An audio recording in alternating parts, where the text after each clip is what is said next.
Tom, in this job, we have to subject our ears to some pretty out there remarks. You don't know who's going to call up and say whatever. Yes. And we just got to take it with stride, roll along with it, not get too affected. Some of it can be traumatic, as what happened yesterday when we had Alyssa on the phone. Chico rolls, disgusting. What? Never liked them as a kid. Got served them up for dinner. Had veggies and chips on the plate. Dad wasn't having a bar of it. Chucked the Chico roll, the chips and the veggies in the blender and said, eat that. Wow. Yeah, that really did stay with me all of last night. I lost sleep. Yeah, you thought about getting a Chico roll out of the freezer, thought absolutely not. Then I had a flashback to the side of a blender. Yeah. I was all over the shop last night thinking about that blended Chico roll. What a crazy one, though. What a madman blending a Chico roll, because Alicia came on the line to say that she doesn't like Chico rolls. Obviously, we thought that was a controversial opinion because we love them. And then I guess she gave a pretty, reasonable response to solid answer. Why she doesn't like them. If I saw my favourite food being hacked up in a blender, looking pretty gross and inedible. Chicken schnitzel. Yeah, palmy. no. Please. What are you doing? Please, Dad, stop. You're hurting him. You already did the Chico roll last week.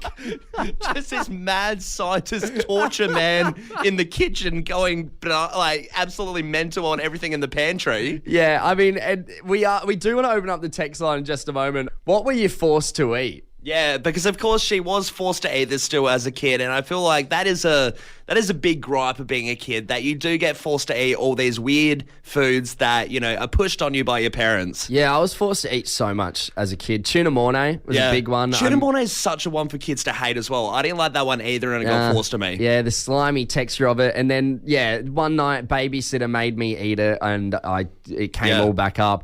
Had another night where I really don't like roast carrots or pumpkin. I don't know why. I just can't do those two vegetables. Forced to eat them. Once again, that all came up one night. Jeez, it's a reoccurring pattern. Yeah. And then the last one that I was forced to eat multiple occasions of was chicken and vegetable soup.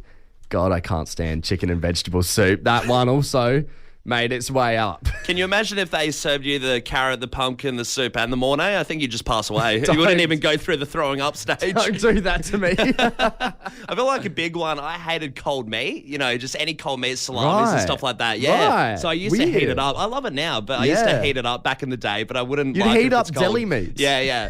Yeah, that's the only way I could eat it. What about beef jerky? Oh, no, I wouldn't heat that up. So, but you were okay with it? I was okay with it, but usually, like the deli meats, like salami and stuff like that, right. I'd heat up. Another big one, go into, even beside what your parents serve you, what about, your relatives, your grandparents and stuff like that? Yeah. I remember going to my grandma's house and trying to be nice and saying, wow, this beef tastes really good. She turned around and she's like, that's chicken. I was like, well, it doesn't taste like it.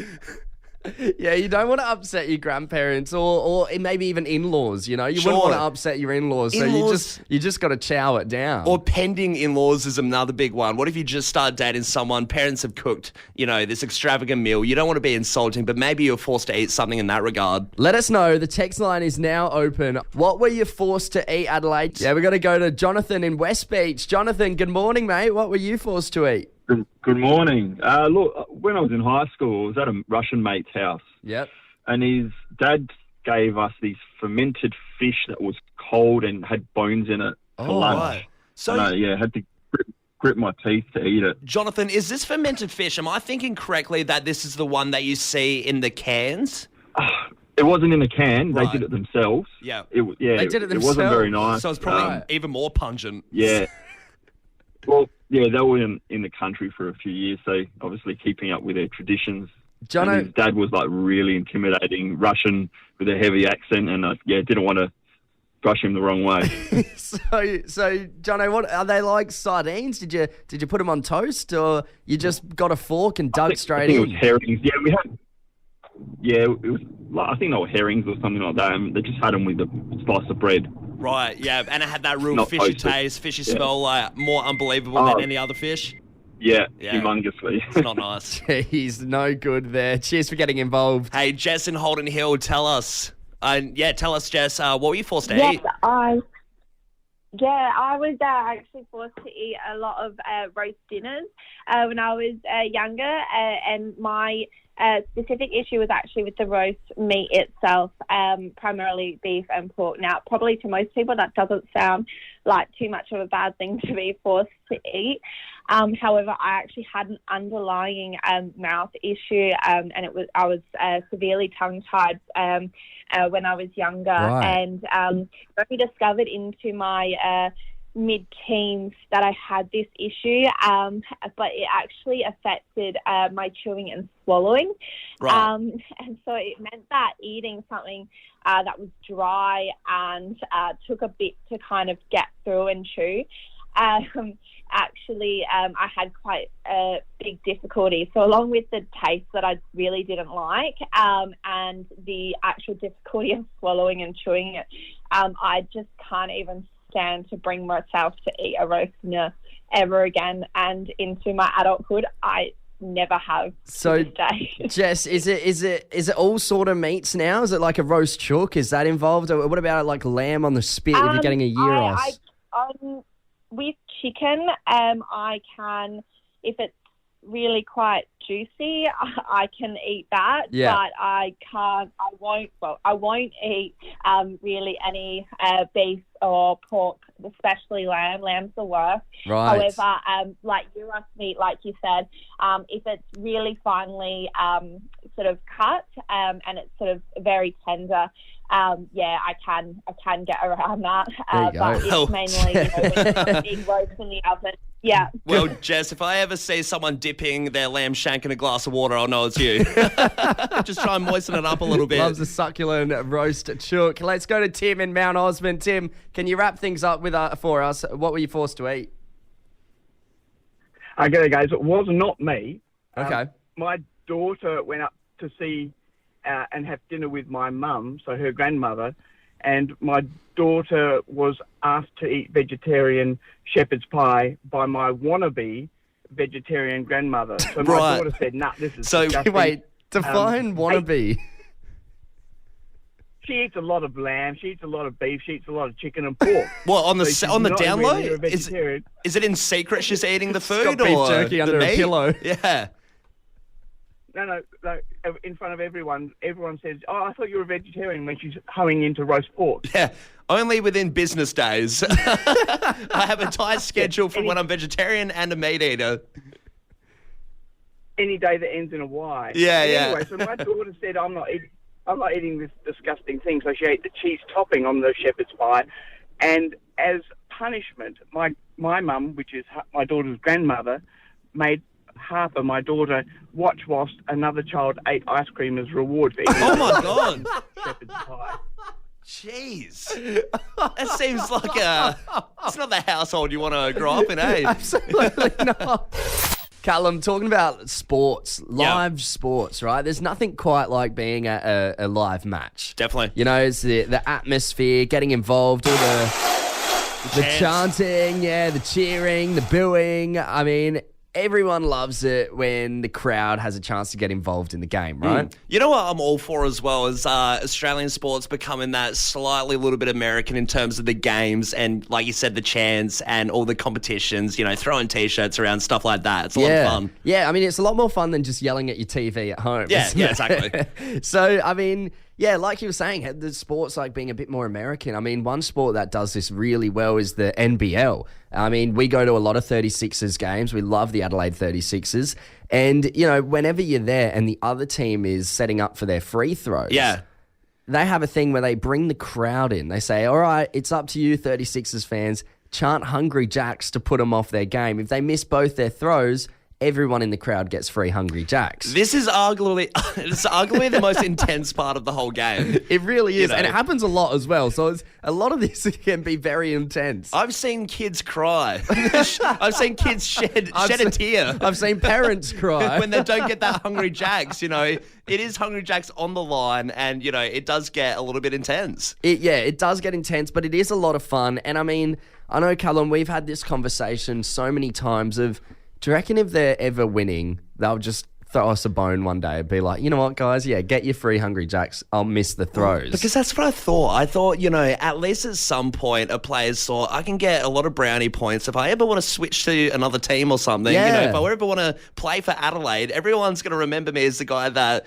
won, was in front of the leader board and also got everyone Hungry Jacks. Or, get off a bit easier from the away crowd if you're giving people free food. So, I mean, and especially if you are winning, who cares? Just give us some free food. But, I mean, I think the conclusion we always come to is, well, I guess they're professional athletes. They're not in that mindset. They are blocking the crowd out. They are. It's just them on the court. They also probably don't want to sacrifice their career to feed a bunch of guys from Adelaide And sponsorship opportunities. Yeah.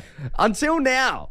Because we're heading over to the NBA. Over in America, Houston Rocket star Boban Marjanovic, also known as Bobby, has become a man of the people, Callum. Well, he's done it. He's done it. He's done it intentionally. He's given the free feed. On purpose, he has missed 2 free throws to feed the entire crowd of Chick-fil-A chicken sandwiches. Wow. Now, when he's missed the throws, has he done it discreetly? Where you look at it and you think, well, he's just ditched it in the crowd. He's looked at the crowd and given a thumbs up. Thrown it to the left and then given them the thumbs up afterwards, and everyone's gone nuts. What a hero. We need him to come down and play for the NBL, I reckon. Absolutely. I mean, his team were in front. They ended up winning against the LA Clippers. So he's won the game and he's won the hearts of fans. We need more people like Bobby missing these free throws and feeding the crowd. Forget Spider-Man. He is the American hero.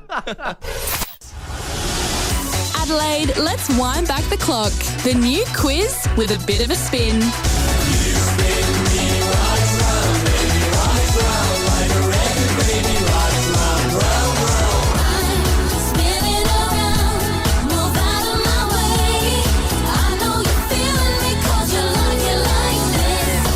It's Wheelie Windback Wednesday with Tom and Callum on Fresh 92.7. That's it. It is a Wheelie Windback Wednesday. Callum, our favourite game show. We spin you through the decades and find out where you're an expert of. That's it. And I think you'll really regret it if you don't call up for this segment because it is a lot of fun. We do have a few contestants on the line. We can't wait to do it. And we have a professional wheel spinner. Our producer, Steph, is here to give it a big old spin. Steph, thanks for being here. Thanks for having me. No, of course. I'm glad you wore your wheel spinner's uniform as well. So I have my best swimming trunks on today. Don't tell them that. Whoa. It's not in the contract to say it out loud. They only hear us. They don't see. You don't need to tell them. But I got to give them the visual, because I feel like, they're green, they're lucky. All right, go on. All right, we're doing this. We're spinning. All right. Not just yet. A little hasty on the spin. Getting ahead of myself. We are going to meet our first contestant first. It is Andrew in McLaren Flat. Andrew, good morning, mate. How are you? Dick, how are you? Yeah, very good. well, mate. Andrew, what's your favourite decade? What are you the expert at? I'm an old bloke, but let's run with the 2000s. 2000's good. All right. Well, Andrew, before we get spinning, would you like any words of encouragement? Because I do have to let you know there are 3 people in the line behind you. No pressure, but if you stuff up, we are going to the next. Oh, fair enough. Should be right. See how we go. No words of encouragement needed. All right, I like the confidence on him. All right, ready? 1, 2, 3. Spin that wheel! Oh, 2010s. Andrew, are you ready? 2010s. Yep. Let's get it underway. First question. What was the name of the 2018 festival in the Bahamas that promised the luxury experience but ended up being a total hoax? Oh, I can't think of it. Yeah, no. Pretty sure you just said it. I think did I? Oh, did I? Oh, there you go. Do you want to repeat it so it wasn't a fluke? Five. Yeah? Fire Festival. Fire Festival is correct. Jeez. Andrew. I've come off night shift.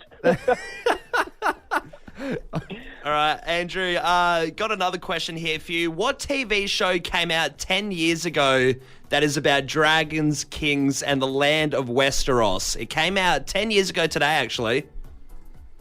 Oh, no. The only thing I can think of is Narnia, but I'm not sure. No. All right, we're going to have to skip through Andrew. Narnia is incorrect. So we're going to go to Rachel in Belair. Rachel, same question targeted at you. All righty, Rachel.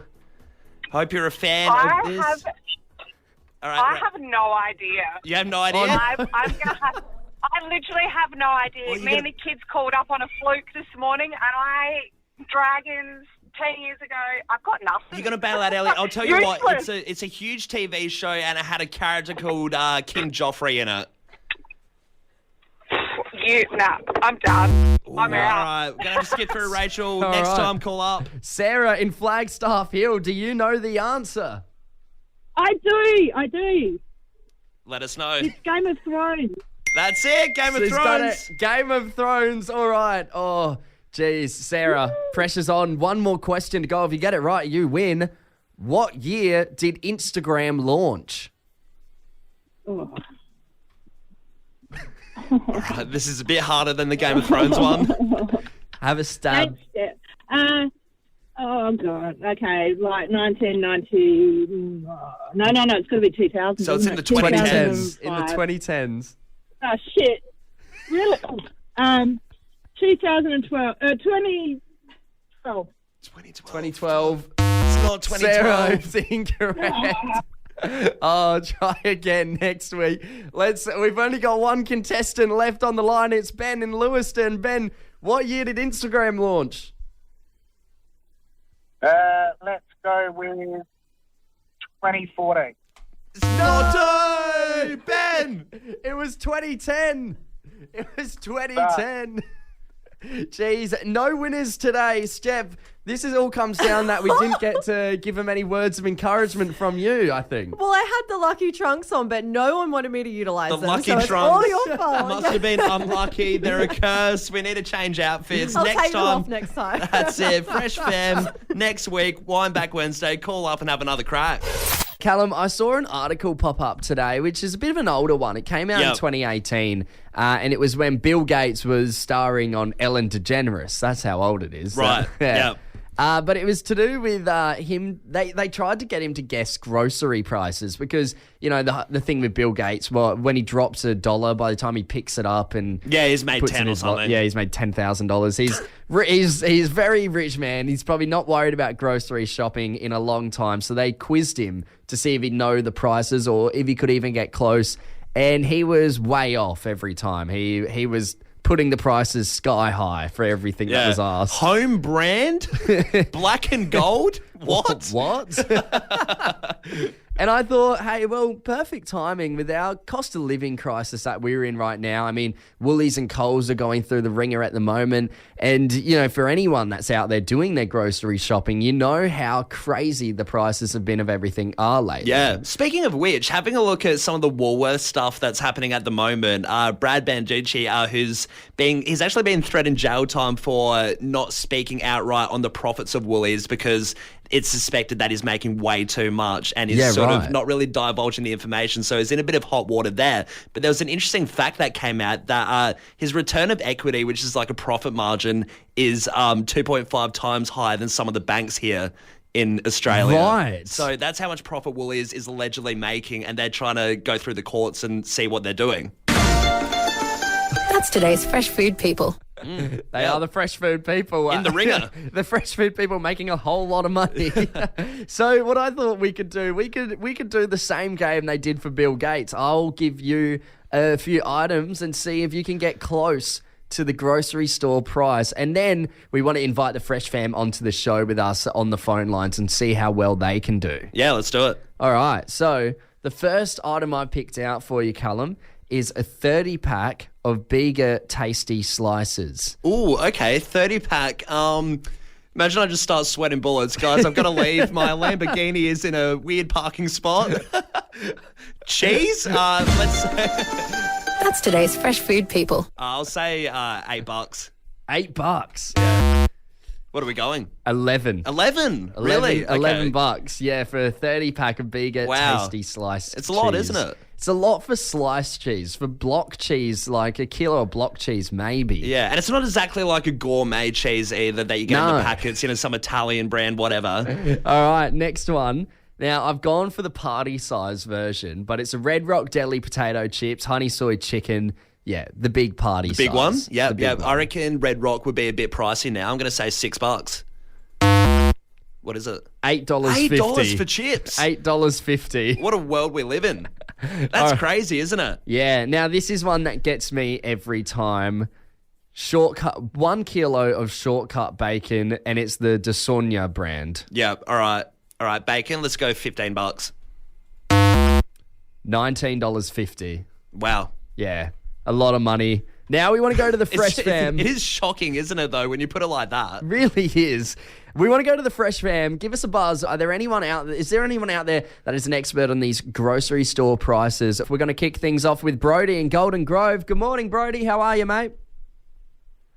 Good, mate. Yourself? Yeah, Good, very Brody. well. Brody, how are you down the shopping aisles? Are you pretty good with your knowledge of how things cost? Yeah, I'll do it online, so I'm pretty familiar with the prices. Okay. All right. Well, I'll throw one to you right now, Brody. You're looking to be Australia's next Ironman down at the beach, so you want to get some Nutri-Grain. A bulk pack, 1 kilo of Kellogg's Nutri-Grain. How much is that? $9.50. Nah, bit off. It's actually $12.40, Brody. Jesus. Yeah, I know. That's what I said. It's impossible to become the next Ironman when it's $12.40. Yeah, but for it's 1 kilo of Nutri-Grain. Bit too expensive. All right, we'll throw another one to you, Brody. Morning Fresh, 900 milliliter dishwashing liquid. That'd be $7.49. $9.50. It's always a bit higher. Jeez. Brody, I mean, has that shocked you a little bit, mate? A little bit. It is actually cheaper. Woolworths is actually cheaper online than it is in store. Oh, Yeah, right. So you're living the high life just from your laptop. Good on you, Brody. Thanks for getting involved, mate. Hey, Steph in Andrews Farm. Do you reckon you could do any better knowing your grocery prices? Oh, maybe. I tried to stick with the special, so we'll see how we go. Okay, so you've got a bit of an eye for a bargain, have you? Oh, yeah, I'll go to like 3 different places. So with the 3 kids, they eat so much, so we have to try and keep it down. All right, well, here you go, Steph. I'm going to jump straight in. Rexona Men Deodorant Original, a 250ml can. Any idea how much that might be? About $7. What are we looking at? You're close. $8.50. $8 within the dollar. Oh, kind of. So if you go to almost. the reject shop, you can get it cheaper. Yeah, there's always an alternative. We are sticking to Woolies for now. Steph, all right, how about this one? A Macro Fresh Lettuce Baby Cos Organic Pack. About $7.50. $6. It's the only one to be undercut, but Steph, I tell you what, you said you had kids. Hey. We've got a family pass to the Adelaide Zoo. We'll take it your way. Oh, my God, the kids would absolutely love that. That would be amazing. Make their school holidays, really. Great job, Thank Steph. you so much. Steph, thanks for getting involved. Thanks for guessing grocery prices with us this morning, and enjoy the Adelaide Zoo. Oh, my gosh. Thank you. Have a great day, you guys. Cheers. Got an unpopular opinion? Put a cork in it on Fresh 92.7. That's it. We want to hear all your unpopular opinions on 0428 927 927. And what we deem the most unpopular, we'll tell you to put a cork in it. Hey, it's the easiest game to get rewarded for being a little bit of a jerk sometimes. And, just saying an opinion that's a little bit unpopular, that rises people up the wrong way. And it can see you getting a bus tour experience with Trail Hopper. That's it. If you do have the most unpopular opinion of the day, we'll put you in the draw to win this amazing Trail Hopper wine tour experience, which you can book at trailhopper.com.au. It's Adelaide's only hop-on, hop-off tour service departing from the Adelaide CBD. And Callum, like every other day this week, the Fresh Fam have really not disappointed. There have been some pretty unpopular opinions come through the text line. Yeah, let's get straight into it, Tom. We got Matt. Yeah. Now, Matt, the interesting thing about you is that it says you're from Western Australia, so you're probably not going to claim the prize. You've just come on here to say your unpopular opinion. Yes, that's right. So my unpopular opinion is Simpsons would be the lamest show ever produced. Come again, Matt? Matt. Simpsons is overrated. Simpsons is possibly the best animated... No, not even possibly. It is the best animated TV show to ever hit the earth. Oh, 100%. What? You don't like the golden era of The Simpsons, seasons 1 to, say, 11? It's classic. How do you not like them? Nah, it's just lame. Matt, the lamest show ever. Matt, who hurt you? Who hurt you, mate? Matt, I don't appreciate you coming... You're safe with us. You can watch The Simpsons. It's okay. Matt, I don't appreciate you coming on Fresh FM and spilling your hate speech about The Simpsons, even though you know you're not getting a prize. I would love to put a cork in it, but I can't. I've gone to the effort to call from interstate to even voice this opinion. Yeah, it is a troubling time where I don't know what to do because I want to tell you to put a cork in it, but we can't. So, Matt, you seem to have won the battle. If I was to successfully win, I would happily donate it to a person anyway.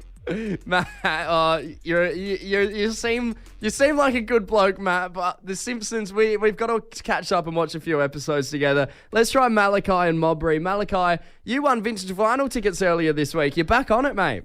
Yeah. Well, you guys want to have it. it back, so why not? Malachi, I'm a little bit concerned though. Tell us. I feel like I might get a bit of hate for this one. Well, why should we put a cork in it? What is your unpopular opinion? I don't think it's that important to return your shopping carts. I feel like you've got all this propaganda around returning your shopping carts, but no one thinks twice about putting something back on the shelf in Woolies or something in a different spot. Propaganda is an interesting word. Well, you've got this group, mate. You've got this group that's constantly hounding people who don't return their shopping carts. They become more annoying than the shopping carts. So you're happy with just scattered carts everywhere? You know, it doesn't matter if a car reverses into one. I'm not saying anarchy. I'm not saying anarchy. I'm just thinking that there are a few people who preach a little bit too much. Malachi, I'm going to have to say it. Put a cork in it.